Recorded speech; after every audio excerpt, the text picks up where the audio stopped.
Hello, in this video we will see how to use AI forms.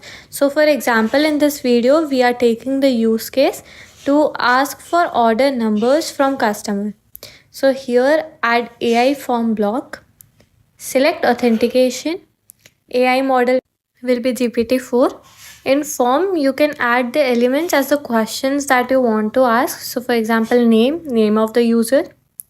Here I will give the title as number, field instruction, so it will be number, WhatsApp number of user, save element. Then let's add order number.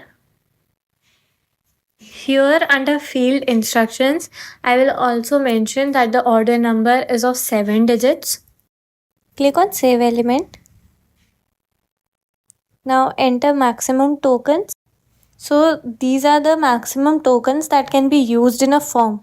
It is suggested that you keep this 1300 if there are 5 questions and 1000 for 4 questions. It will be cost effective this way.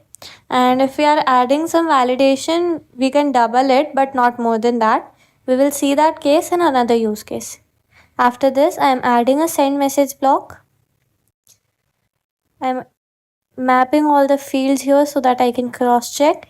Save this message, save the workflow and enable it, and now let's test it. I have entered the trigger keyword here.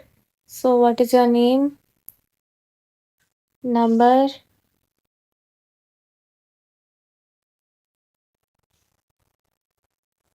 what is your 7-digit order number? So let's enter a 6-digit number to check this.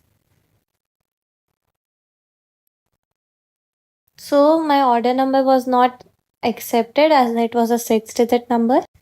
Thank you.